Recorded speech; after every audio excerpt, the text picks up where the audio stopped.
is the moment we waited for. Everything you want is right here. We gon' give them what they came for. We gon' take it up from last year. Shoot on my shot, boy, I'm long range. Me and the team on the same thing. Stayed down, never switched up. Only thing changed was the game. I'm in the zone now. Nothing can change what we on now. When I pull up, know it's going down. Foot on the gas, ain't no slowing down. Aiming for greatness, no settling. Kick down the doors, they won't let me in. Taking no else, yeah, I gotta win. Watch me kick down the doors, they won't let me in. Who running the game now? Foot on the gas, can slow down. No, my team, we holding it down. We know we running it now. Watch the game change. Watch the game change. Watch the game change. Watch the game change, yeah.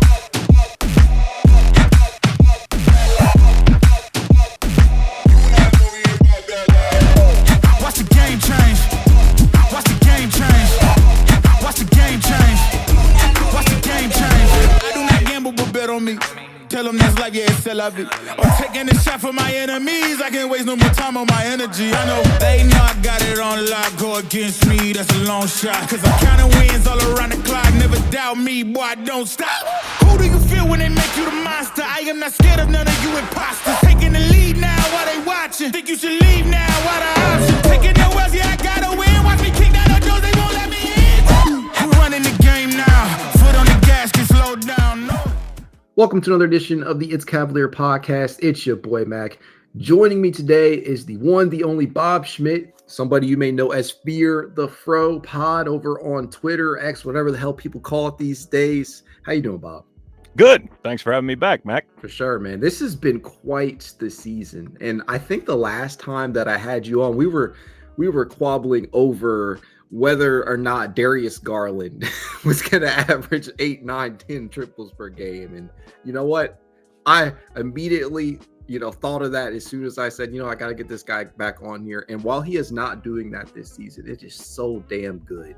Well, he might be if it weren't for something that I don't think either of us foresaw, which is that the starters have not had a heavy workload at all, But the volume's been there. I mean, I remember that conversation and thinking, where we parted ways was I thought by the time Kenny's offense took hold that it would be so late in the season where when it really hit the ground running the way that it did, it's like, okay, everything you said at that point seems totally plausible. I think the only thing that's maybe prevented it from happening is the thing that we didn't foresee was how heavily he was going to lean on the bench unit and what a light workload these starters would have over the course of this beginning stretch of the season. Dude, he's literally playing 3 less minutes per game than he did last year. And I know the big comment that Kenny Atkinson made during the offseason was that he was going to celebrate this team's depth.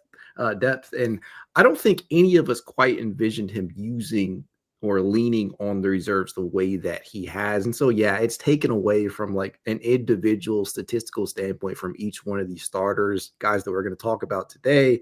But Darius, despite playing 3 less minutes per game, is still averaging 2.5 more points than he did last year. It's crazy. Now, I know we're only 25 games in, but man, I've just been taken back by the performance that we've seen by him because it reminds me a lot of the 2022-23 version of Darius Garland that a lot of people forget exists. Yeah, I mean, it's been a season of successes up and down the roster. But if you were to pick out, who's near the top of the list, I got to imagine for most people, Darius Garland would be right there. He's up there. I don't see, and this is what I got to ask you too. Who has been more pivotal to this Cavs success this season overall, Evan Mobley or Darius Garland? And I know there's a multitude of ways you can go with this, maybe neither of those two, but who has been more impactful this year in your opinion? I would say Darius for me. I would say it's kind of essentially, you could make the case for any of the 3 of the core 4 that isn't Jarrett Allen. I think He's probably the one everybody would say he's sacrificed, usage and touches and shots and all that stuff for the sake of the other 3. But I would say it's Darius because I think so much of it's such a dramatic turnaround. And while I realize Evan has taken a massive step forward, I think if I was going to qualify a way why I would say it's Darius over Evan is that I think a lot of that was kind of foisted upon Evan in a way that I expected if he ever got much more usage, if they ever ran him a bunch more touches, that he could make a bigger impact. I think with Darius, for him to have this entirety of a season last year where it was just so many things went wrong, and for him to come out and for the floaters to be where they are, for the assist to turnover ratio to be back where it is, and for just the confidence, just the balance between him and Donovan. And even Donovan, I probably wouldn't make the argument, Donovan, but if somebody wanted to make that argument, because I think there's something you can't quantify with him in terms of, it's not going to be a case made on statistical numbers. It's going to be a case on his willingness to take a step back and to allow those other two to really reestablish themselves as, option A, option B, option C, or 1A, 1B, 1C in this offense, has just raised the ceiling for the team on a whole nother level in a way that if somebody, I think that's Donovan's biggest case for, whereas people will make these arguments about all NBA teams at the end of the season as we get closer, and all-star stuff and MVP contention. I do think it's important not to diminish Donovan and what he's done to essentially empower the other two guys. But for me, Darius would be at the top of my list. I think that's fair. I mean, you look at the juxtaposition of where he was at through 24, 25 appearances last season versus where he is at this year. I mean, last year, through his first 24 appearances, Darius Garland was averaging just 19 points, and he was turning the ball over 3.5 times per game. That was the 14th most turnovers in the league, if I'm not mistaken. And this year, they've been very, very efficient with the basketball. Nobody's in the top 50 in turnovers. Darius Garland himself is 64th. So he's holding on to the ball. He's been very careful with it. He's been much more decisive with his decision making, and you're not seeing nearly as many sloppy turnovers as you saw last year from him. And he's been way more efficient with the basketball as a whole. Through 24 appearances last year, he shot just 47.3% from the field, but that came with 34.5% from three-point distance. This season, he's been damn efficient in both areas. 48.8% from the field, 42.3% from three-point range. He has just gone ballistic at times as a shot maker, and you've seen him put up some pretty big stat lines and come up clutch numerous times this season. And I know you made a point in regards to Donovan Mitchell kind of just taking a step back, not necessarily from like a play standpoint, because we know this dude is still elite at a lot of different things, but from just hey, you guys got this shit this year. I need to see whether or not I can trust you two being Evan Mobley and Darius Garland in the playoffs setting. And I think that they have really, really made him a believer. And I think you're seeing that from top to bottom on this roster, that Donovan Mitchell no longer has to be that MVP caliber guy night in and night out. And it's resulted in him averaging, some of the fewest point totals that we've seen from him since he's put on the wine and gold. He's averaging 23.7 points per game, 4.8 rebounds, and 4.1 assists. But even him, he has been somebody who has turned up the efficiency. He is shooting 41.1% from three-point distance, and he has been by far one of the best shooters in the NBA this year. Bob, I kid you not. There are only 12 players taking at least 9 triples per game. And I know this is, again, heading back to the Darius Garland talk. There are only 12 players right now doing that. Only 3 are shooting better than Donovan Mitchell on as many attempts this season. That's Anthony Edwards of 42.7% on 10.5.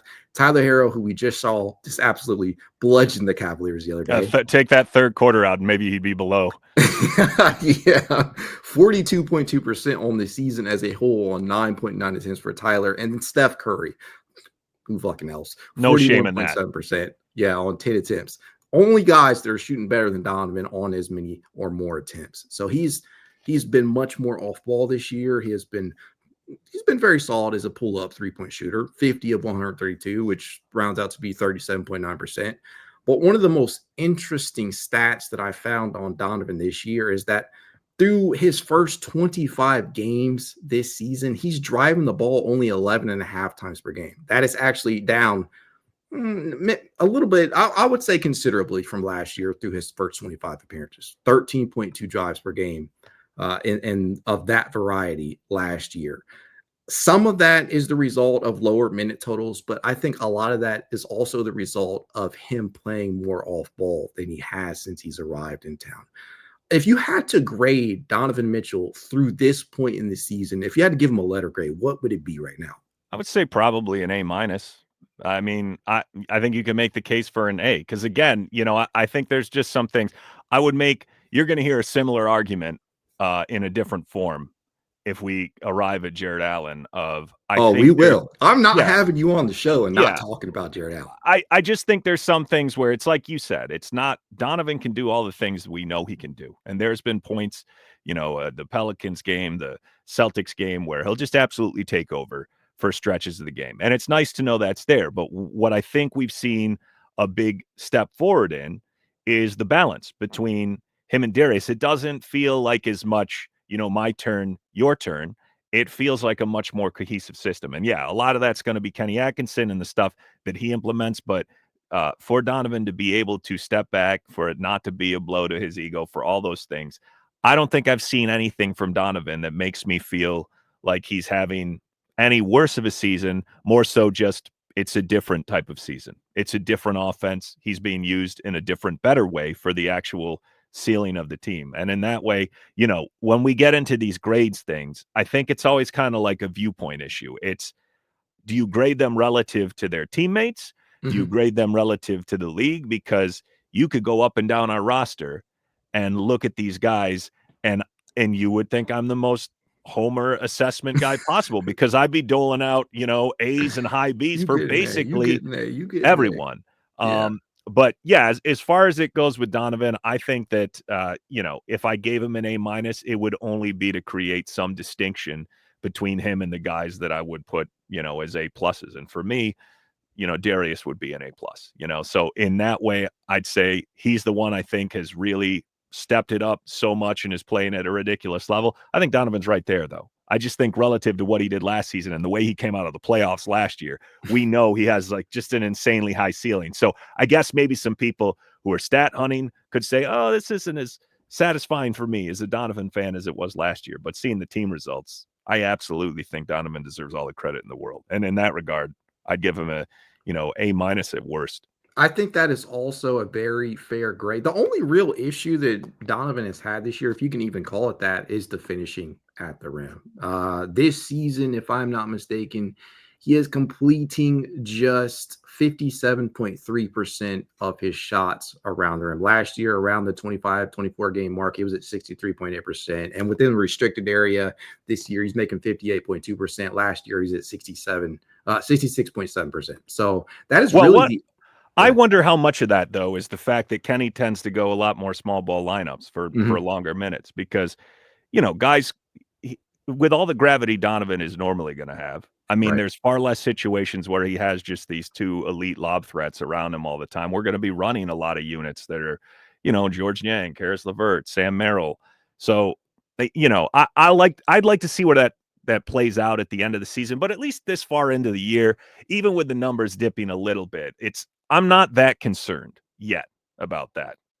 My bigger concerns would lie, kind of on how we hold up on the opposite side of the ball as time goes along, as we lean into these smaller units. Because I know all the metrics have been very solid so far, but obviously things have slowed down in the last couple of weeks, and we've had some losses accumulate, and some things are some signs that you hope are just abnormalities, but not signs of trends coming. I think when you're talking about trends, to me, the two biggest this season that have not been looked favorably upon is the rebounding, right? That was something that everybody during the offseason were like, okay, what are the Cavs going to do to address the backup 4 or 5 position?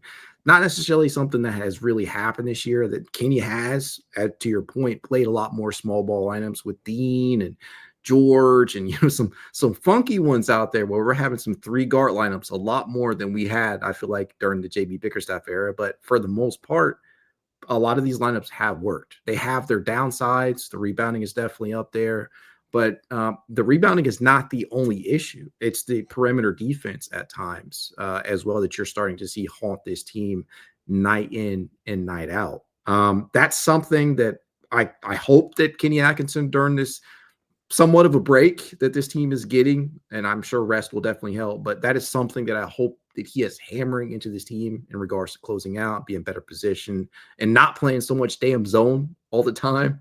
But those are, to me, the biggest issues with the team. One of the guys that you brought up, and again, can't have you on the show and not talk about this guy, Jarrett Allen. Jarrett Allen, my friend, is averaging 11 less touches per game and 2.6 fewer field goal attempts per game. But he is still averaging a very quiet and highly efficient double-double at 13.4 points per game and 10.4 rebounds per game. Now, I know the grades thing can get a little bit monotonous, but I have to ask you right now, based upon what you have seen from him this year, how would you grade Jarrett Allen? This is where I talk about the whole relative thing, because Sure. I've seen noise in the recent days, upset at Jarrett Allen or Jarrett Allen. Using this as validation that, okay, yeah, when we move forward into the future, this is proof that he doesn't really have a long-term place here, because if Evan Mobley's going to ascend, look how many games we're not closing with him and all those things. Sure. But I would say the following. I was looking this up because the last 6 games have been, extremely low usage for Jarrett Allen. So I was curious, was there ever a 6-game span in which Jarrett Allen has had less shot attempts than he has? And it has not happened since his Brooklyn days. There's never been a 6-game stretch. He's put up 35 shot attempts over these 6 games. Mm-hmm. And that in that span of 6 games, it's the lowest usage this year he's had since, his rookie contract when he was in Brooklyn, which is fine. Again, I understand there's only so many touches that are going to go around. And if we're going to prioritize Mobley, the thing I've always loved about Allen, which I think people take for granted to some extent, is if you want to call him an elite role player, that's fine. I'm not going to argue over, who he's better than and who he's not, but his floor is so exceptionally high. He's ridiculously unselfish. And again, just for the people who think that somehow because his counting stats aren't as good as last year, that he's not as good, I would listen to an argument that, okay, defensively, he doesn't look as opposing from an eyeball test standpoint. That I'd listen to. But in terms of the offensive end of the floor, most of what we're seeing out there is by design. It's the way that Kenny wants to run the offense. He's still first in the NBA in points per shot attempt over, 100 possessions for guys who have more than 500 minutes. He's higher than everybody in the league. And in the fourth quarter, he's playing less minutes. He's playing, a full minute less every fourth quarter, but Jarrett Allen is still monstrously effective in minimal usage. That's a drastic drop, 3 to 4% in one season. It says something to Jarrett Allen's willingness to take a back seat for the betterment of the team, because there's no world in which we're going to get peak Darius Garland, peak Evan Mobley without guys like Donovan Mitchell and Jarrett Allen being willing to sacrifice some. So I understand the criticisms of and criticism may be a harsh word. I would say things are going so well, it's frustrating for me to watch people nitpick something like Jarrett Allen's situation, knowing that we're early in the season and him not scoring thing, we're still one of the best offenses in the league. If you can do that, if we can get by without him needing to do that, I'm totally with them on the defensive end of the floor. I do think that he seemed a little more imposing last year, but we're also asking him to play in these zone situations more. He's being utilized differently on that end too. So the areas which I would, I'd be happy to see him. I mean, it's unbelievable I'm saying this of a guy averaging double-digit rebounds, but just because that's clearly an area where our team, with Dean's injuries and just the way we're constructed, needs the most help possible. I just want him to lock in there and on the defensive end. And I'm willing to ride out him being, a glorified garbage man on the offensive end if that's what Kenny wants for him, because everything else is working so good on that side of the floor. I mean, yes, 8 field goal attempts per game this season. That is the fewest, to clarify, since the 2020-2021 season, his first in Cleveland. He split between Brooklyn and Cleveland that year, but it is the fewest field goal attempts per game since he has gotten here. The touches, the usage, it's all down, yet he has found ways to contribute on the offensive side of the ball, whether it's putbacks, whether it's just the lob game, or simply just being a body out there and creating vertical gravity out there. The one thing that I'll say, and that I want people to understand, is that although he has not been necessarily as imposing defensively this season, he has still been quite serviceable. There are 34 players this season who have defended at least 300 field goals. Among those 34, Jarrett Allen is 19th in defensive field goal percentage. He has limited his opponents to 171 of 367. That is 46.6%. And it gets even better when you're talking about his ability to switch out to the perimeter, something the Cavaliers, as I mentioned, have kind of struggled with this season as a team at times.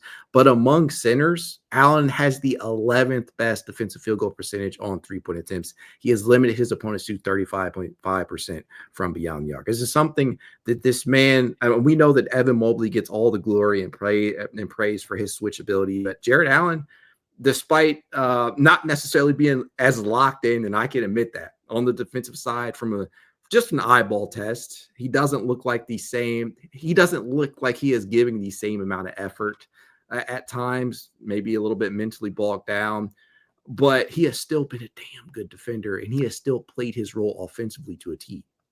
I think a lot of this too is like, how much of it do you want to attribute to the fact that Mobley's just been otherworldly on that side of the floor so far? Are we judging Allen? Because I think last year Allen was so consistent, he was so steady, he was you can make an argument that he was the second best player. Yeah, I think you could make regular season. I think you could make the argument he was the best.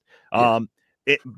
So if we're judging him relative to past him, like, yeah, okay, this is a much more muted version of Allen, but he didn't have Mobley and Garland doing this alongside of him. So really, we've always had these discussions as Cavs fans about, who we want to eat amongst the core four. Yeah. And from an offensive standpoint, I don't think anyone has ever said Jarrett Allen is the guy we need to run the offense through. Jarrett Allen is the guy we need to get more, because he still, 143 points per 100 shot attempts is like, that's ridiculous. That's ridiculous. So yeah, is there games where he's shooting 5-6 times a game? Sure. But you know exactly what you're going to get in those scenarios. The question is going to be, if he has to be called upon, will he deliver more? And I hope we never find the answer out to that, because that would mean that Mobley is healthy and that, Dean is out there. But I think it's a little bit, much ado about nothing. I think people are looking for things in a season where, I hear the same conversations about Sam Merrill's 3-point percentage in a year where literally everyone else is basically outlier good in that way. So could Sam shoot better from 3-point range? Sure. But I look at Sam's season similar to how I looked at Strus's last year, where it's like all of a sudden this version of Sam does things without the ball in his hands that nobody was banking on. He's a better defender than anyone ever expected. He's finding ways to be involved in creating opportunities for other people. He's even turning the corner a little bit, going to the rim when they give him the opportunity. So I'm not saying there's not room to climb for Allen or Sam, but if these are the biggest of our problems, then we don't have big problems. I think that people, as you mentioned, are kind of nitpicky because no team is perfect. Obviously, when we lose these games, people need something to complain about. And some of the criticism is warranted at times with individuals on the team when they have a shitty game, shitty performance. We've seen Donovan Mitchell even have some clunkers this year. But I do think it is much ado about nothing. I think people just have to find some player to blame for some specific portion of the team's failures on a game-to-game basis. But overall, I just think these guys, they're bought in. Everybody is kind of bought into this team mentality of, we're going to sacrifice for the greater good. And you're seeing that with the minutes totals, with the point production being spread, with the touches themselves being more spread than they were last year. And what's crazy to me, Bob, is that when I was looking at the differences between the touches last year and this year, I was very surprised at what I saw. Last year, Donovan Mitchell was their overall touch leader at 79.1 per game. This year, it's Darius Garland at 62.2 so far. And again, some of that can be attributed to the minutes. But I remain fascinated by the usage. And I think a lot of it can just simply be boiled down to how Kenny Atkinson is creating looks for these guys. There's a lot more open looks for catch and shoot opportunities. The spacing is at an all-time high for this team. The pace is up.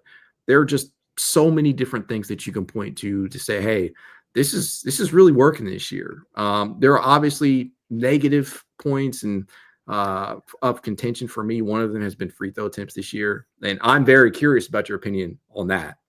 I mean, Mac, this is an ongoing thing. Do I think our guys deserve more whistles? Sure. I've said, me personally, the ones that really aggravate me are the Mobley ones, because historically, you watch NBA ball for any amount of time, and unless you're just a shameless, Jalen Brunson, Trae Young style grifter, small guys, smallish guards are going to struggle to get the benefit of the doubt on contact.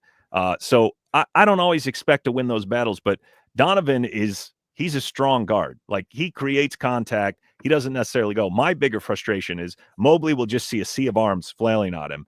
And there's so many times where he won't get a whistle. And to me, those are the ones that frustrate me. When he gets the ball in motion and I see a bunch of people reaching from, outside the box to try to strip him.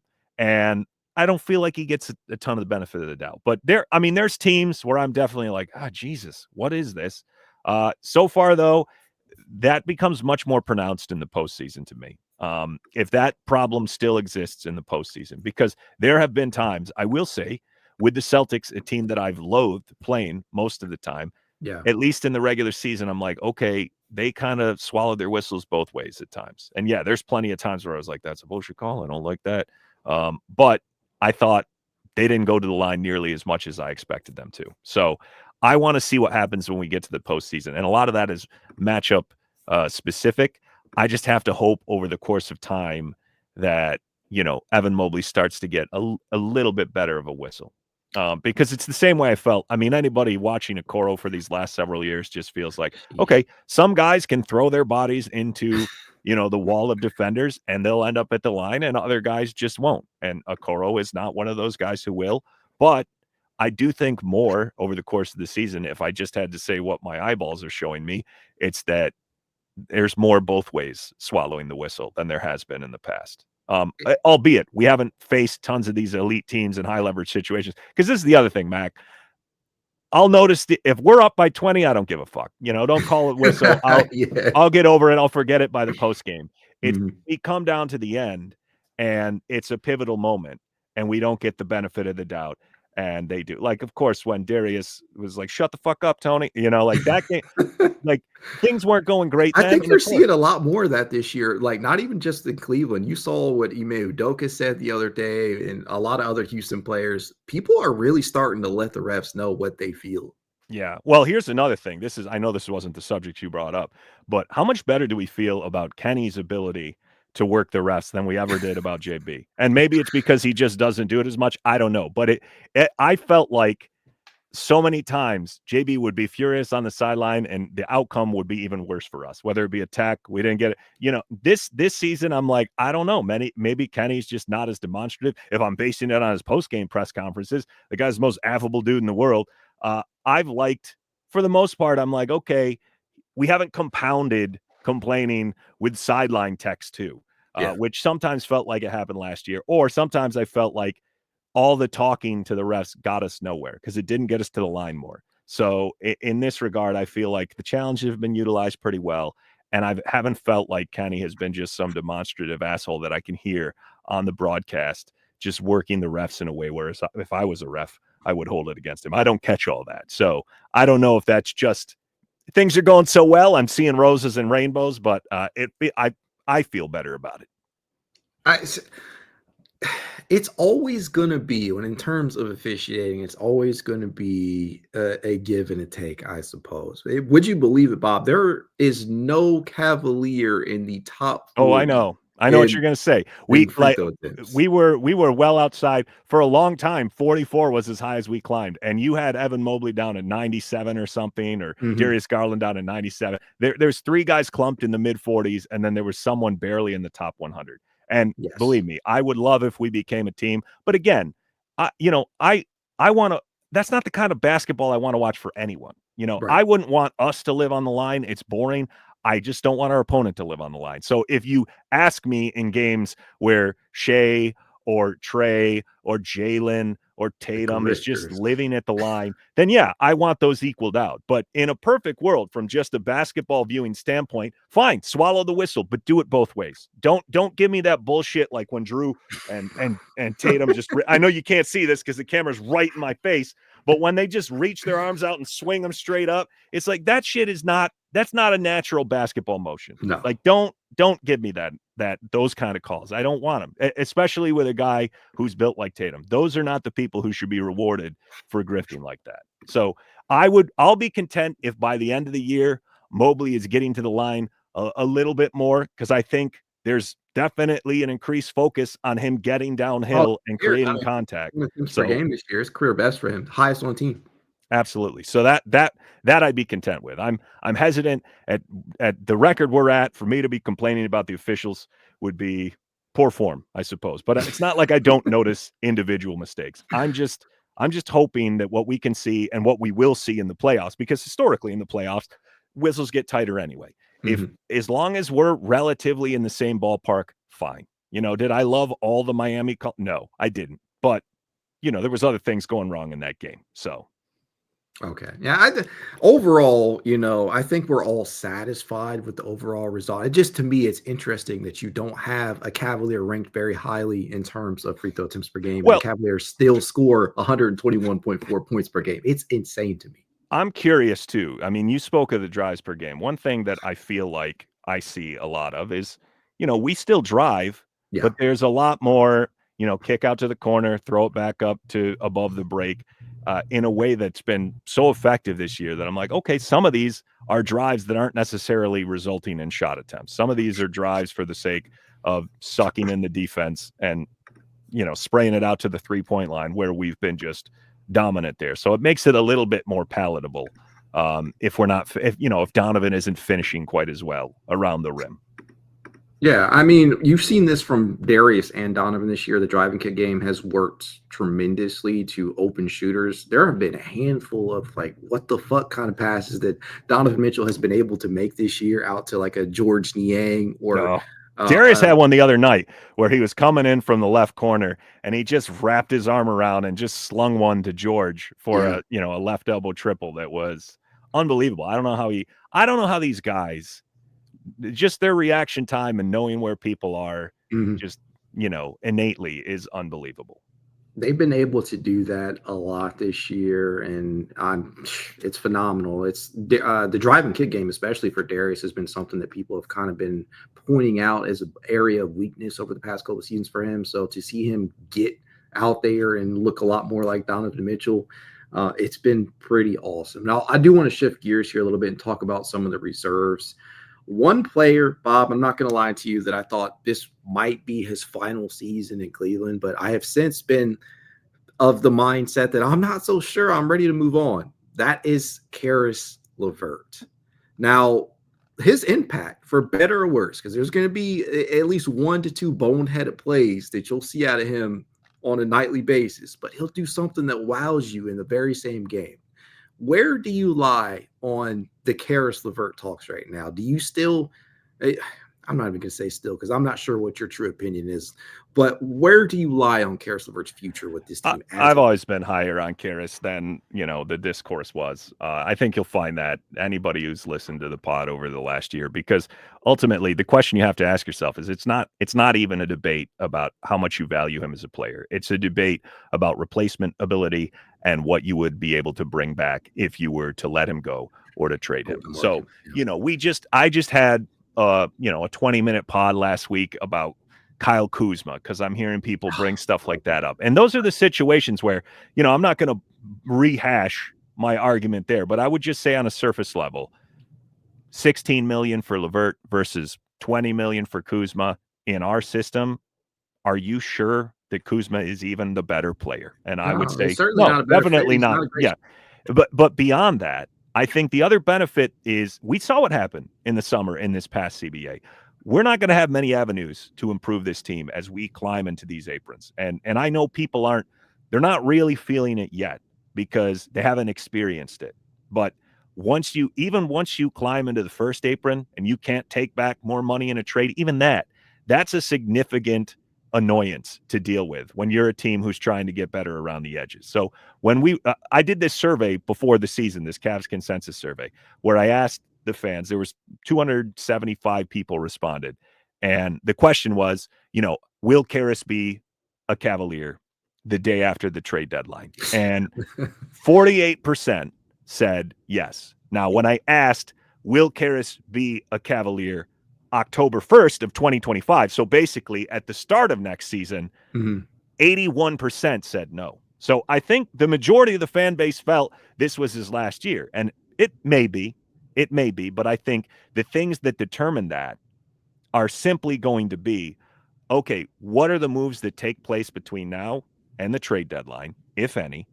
And then after that, what is Karras' asking price? Because if he's playing like this, here's the things that I tell myself to feel better about this unbelievable season. First of all, this is a problem everybody should want to have. We should want to have problems where guys are having career seasons all at the same time, seemingly.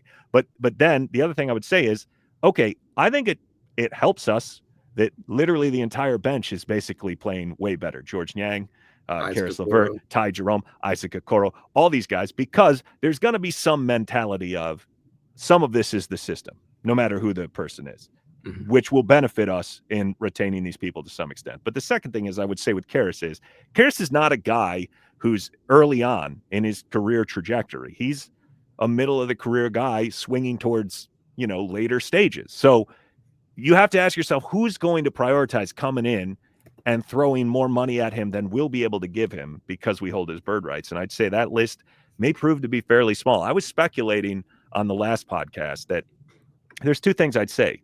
One is, Ty Jerome, Karras' presence is possibly helping us mute Ty Jerome's ass next season. It's nice to have that hedge. If everything goes wrong or tits up with Karras, then so be it. You have Ty Jerome, and we've seen what he can do in Karras' absence when called upon. He's still a very serviceable backup creator off the bench. But the fact that they're both there might actually help us in being able to retain them at a better rate than we would get if this was the team that existed last year where we were paper thin on the bench, because Karras is playing unbelievable, but I'm not confident that he's going to cost more than he already does to retain simply because of his age and how the market is for these guys who aren't true stars. We saw it in the summer. We saw it was polarized between guys getting maxes and guys getting squeezed all the way down into, sub 10 million a year range. And while I don't think that will happen with Karras, I think it's entirely possible that he costs around the same or maybe even slightly less than he did to bring back this next summer. And then the question you have to ask yourself is, does trading him create a better outcome for that? Because in the past, the logic was, well, Karras won't be here because it's his expiring year and it's our last chance to use his salary slot to keep somebody on a longer term basis. But ultimately, what people will start realizing as we get into these next couple seasons is that the apron is going to fuck us. And we're heading towards that already. So this season may very well be our last season to have a lot of flexibility to make moves if we want to make them or to tweak this roster. But if we don't do it before the trade deadline, I think what people should prepare themselves for in the summer is that we will be extending Karras because we will not have a lot of other options when all these salaries, like Mobley's salary, all this stuff kicks in. So I'm totally amenable to bringing Karras back because I've always felt like the biggest criticism of him has always been his inefficiency, and he's nearly eliminated that mid-range bullshit from his game in this Kenny system. So yeah, I'm sure it's more enticing to think of a guy with a longer runway of his career in front of him, but Karras has been very, very effective in terms of just limiting his shot attempts to stuff closer to the rim or the three-point line. And if that's what we get, that's a much better Caris LeVert playing that type of basketball than what we saw last year. So I'm absolutely amenable to bringing him back. And quite frankly, I think his existence here on this roster after the trade deadline will also benefit us in our hopes to retain Ty Jerome at a reasonable contract, because he's sort of a suppressant in that regard. Like when he was out, what did you get? 3 20-point games from Ty Jerome in a 4-game span. And everybody in the world panicking about us not being able to retain him because we only possess his early bird rights.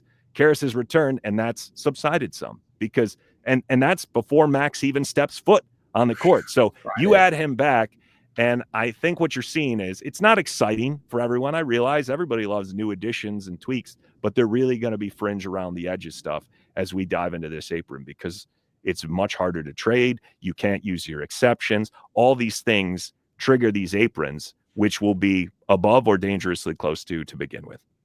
So he's 30 right now. You don't think, based upon the production that he has given, let's say this finishes out the season averaging this much production, being this efficient, you don't think he could get a raise from the 16 mil or something he's averaging this year in annual salary? I think it's possible? Sure. But what I would ask you, Mac, is put yourself in the shoes of the other teams who have cap space. Let's just take the teams we know will have cap space.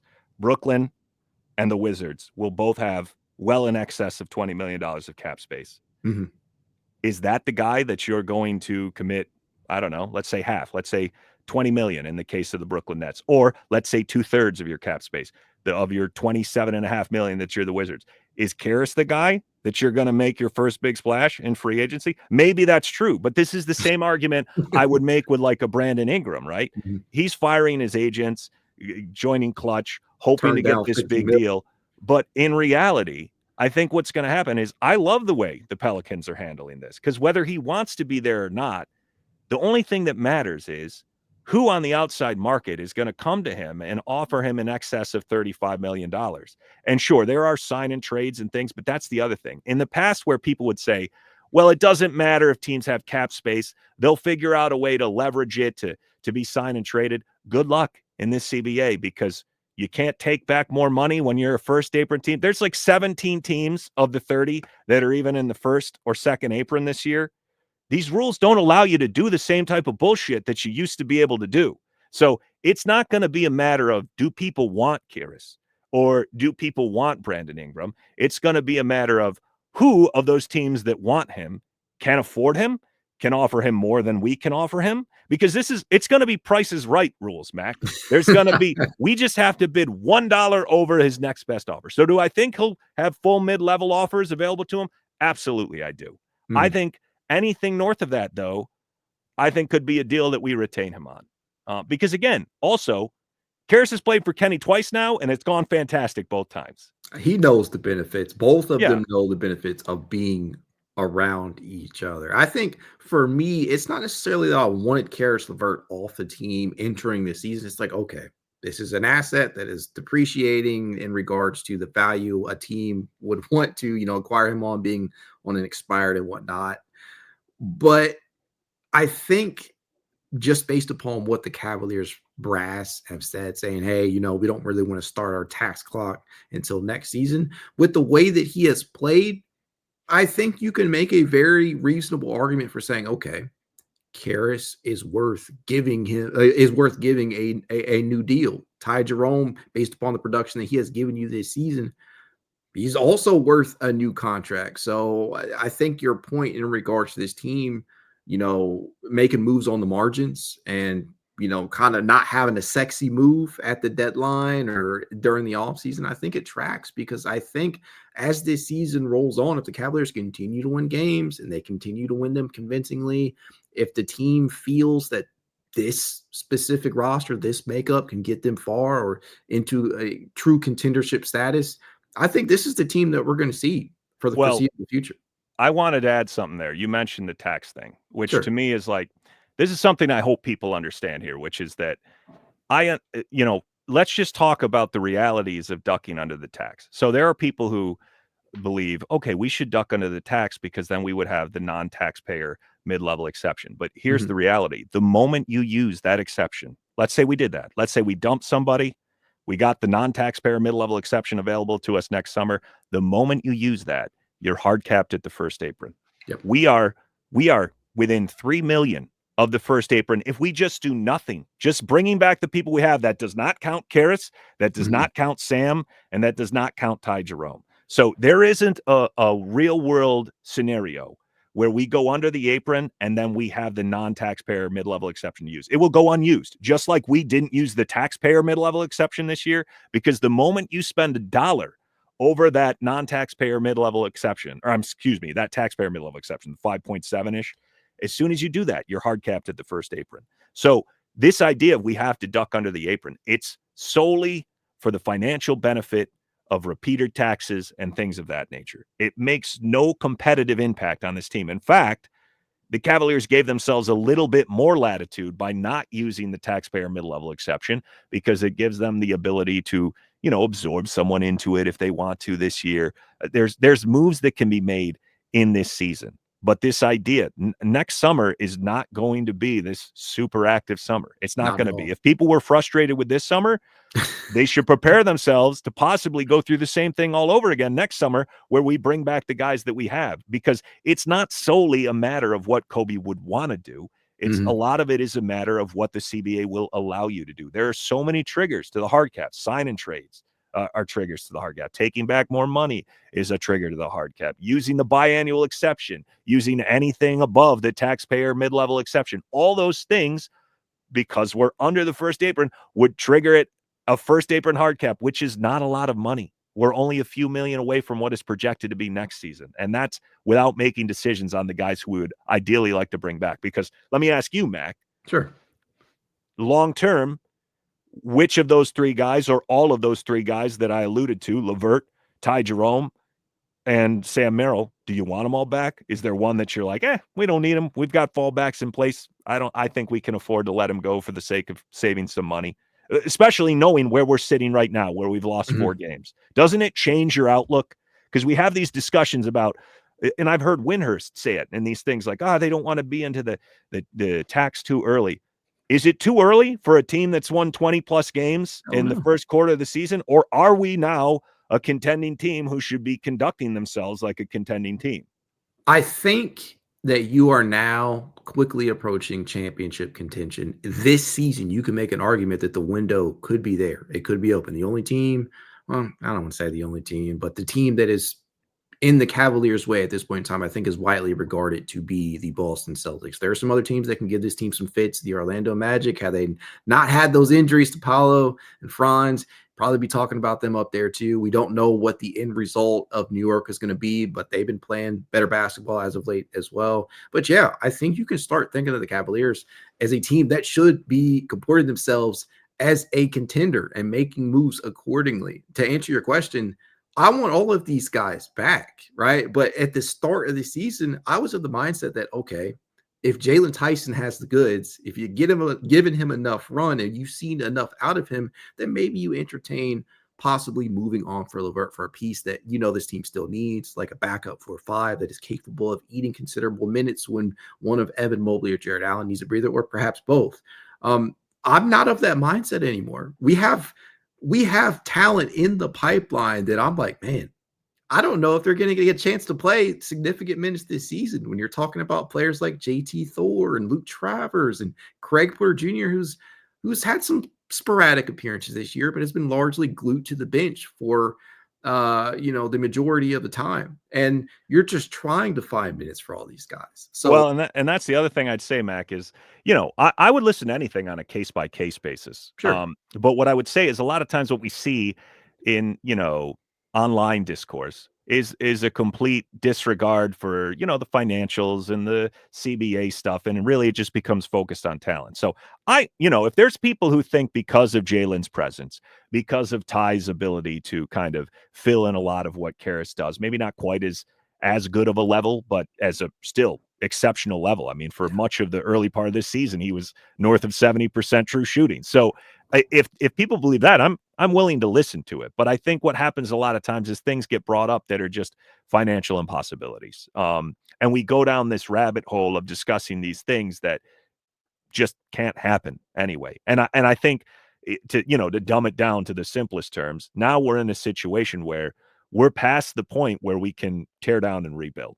We're now at a point where we can't shuffle out a huge salary part and then bring in another huge salary part in unrestricted free agency. That won't happen. You can swap out money with trades if they're done in a certain way where you're taking back less than you're sending out as we head into these future seasons.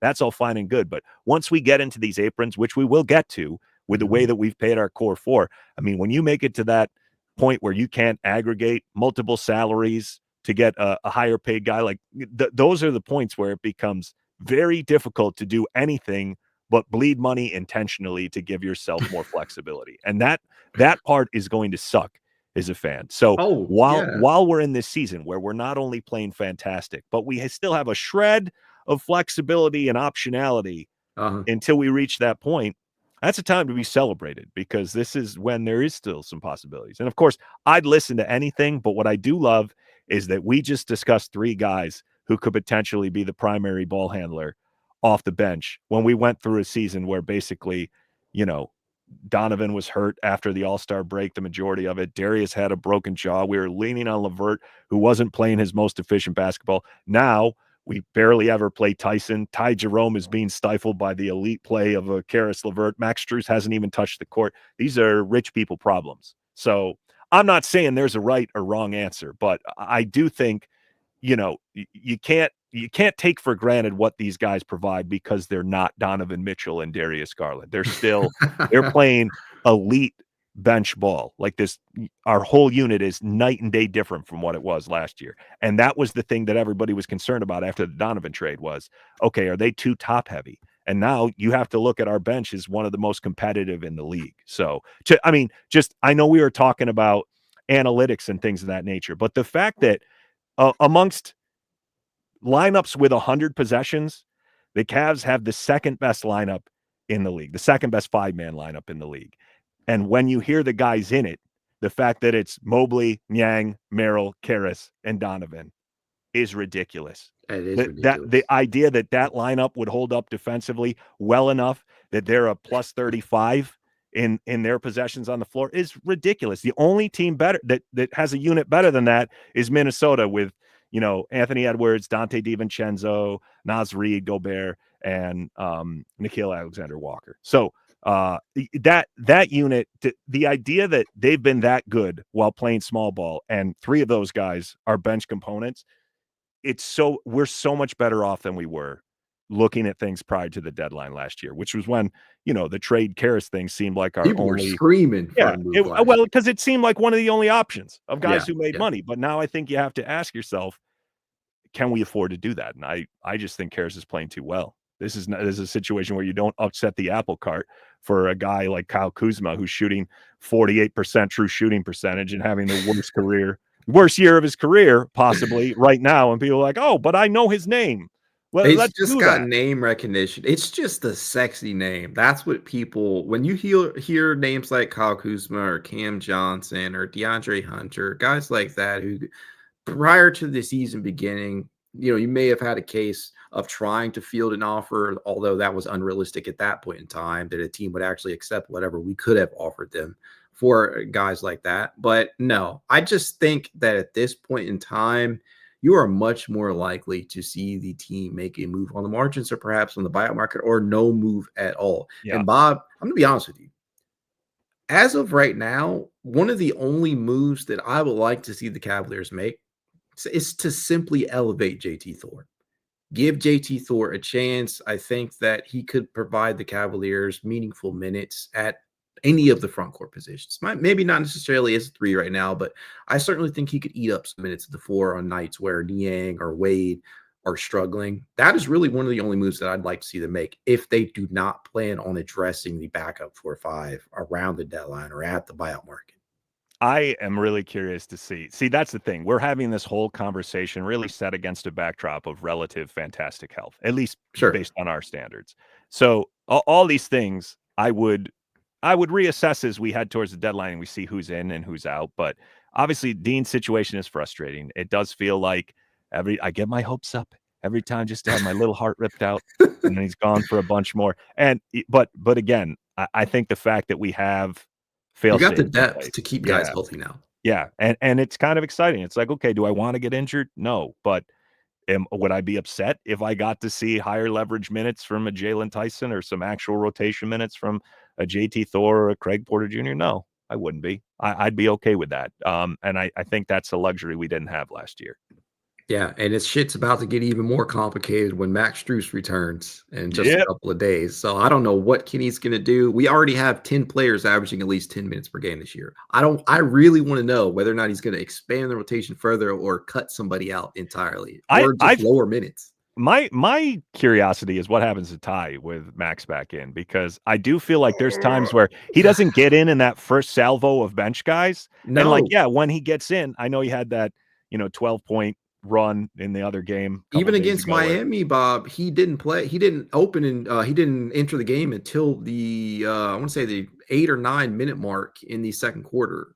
yeah. So I will be curious to see how that plays out. But again, if that happens, I don't think it's the worst thing in the world for us, because we were robbed of a Ty Jerome cheap year Yeah, last year. If he's suppressed a little bit in this year where he's fully healthy and allows us to run it back with him next year as a hedge, then I'm all for it. I'm not going to complain. I just want the guys who are out there. I hope they continue to be effective by and large. And I think it's very difficult to take issue with what we've seen from the bench. And even though I have never in the past been a guy who would have bet on these super small, heavy guard lineups holding up defensively, the fact is, for all the defensive regression talks, the offense has made such leaps and bounds that I'm like, well, whatever. If we're making it up on that end of the court, then fine. This is something that hopefully familiarity will breed better results over the course of the season. But the offense has been so good that it's allowed us to get by on it. And I think that's the question. I mean, that's a big part of this Jarrett conversation too, is everybody would like Jarrett to be what he was last year, but I think it's kind of by design. It's kind of by design to lean into these spacing lineups, and we should expect a little bit of defensive regression. I think we can all identify things that we know the guys can do better on an individual standpoint, or on trends, or when we, let go of the rope, but we've let go of the rope way less this year, way less. There have been far fewer situations where I felt like we had the game in control and then we just choked it away. There have been moments where we let teams go on runs, but usually we stop the bleeding before we let a team overtake the lead. And that to me is massively important, because I think it's a choice Kenny is making. I think he knows, you could lean into the two bigs. If Dean was back, if Okoro was always healthy, I think our defense would analytically be a little bit better. But for sure. We've still been winning games in these situations where Sam Merrill is being asked to do big things defensively, or George Niang is being asked to play he's just playing better ball than he was last year. We can all acknowledge that. Yeah, I mean, the Cavaliers have yet to have a game where they have scored fewer than 100 points. This feels like such an upgrade offensively versus last year. And I hate to say that, because I felt like there were points last season where the Cavaliers were doing big things, but just the way that they're operating, the pace that they're playing at, some of the contributions that you're getting from guys that you wouldn't have expected to be as efficient as they have been. It's been phenomenal. I guess the one thing that I'll ask you before we head out of here is, do you think that what we have seen so far from this Cavaliers team can be replicated in a postseason setting? No. I mean, I'm not saying that the percentages are obscene. For me to sit here and bet on the idea that so many of our guys are going to be shooting so far above their career averages from range.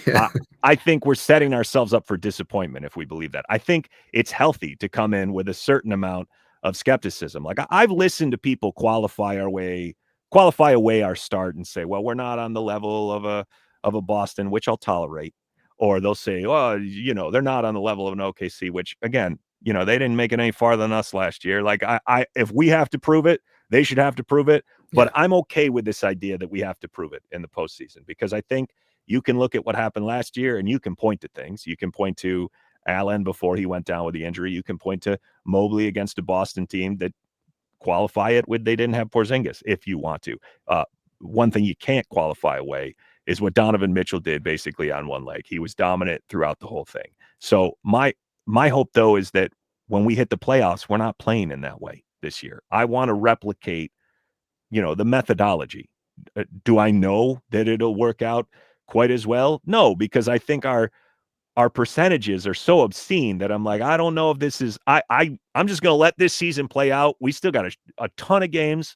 Let's just see how sustainable this is. But I think we've all liked the confidence our shooters are pulling with, the off-ball movement, the using different guys as screeners, the way that we're swinging it around the perimeter much more than we ever did last year. And of course, everything we're seeing from Darius Garland and Evan Mobley. I mean, that's the type of thing everybody said it. And even the people that I pile on in terms of, Bontemps and some of these dudes, like everybody acknowledged that for us to reach our peak form, Mobley would have to take a leap. And he's taking that leap. And that Charlotte game was one of the most satisfying viewing experiences imaginable, at least in the first quarter anyway, even if we, let him kind of back into it over the course of the game. But from an individual perspective, seeing Darius just bury floater after floater this season and seeing Evan Mobley doing the things he's doing on both ends of the court makes me feel like this is not the same team as last year.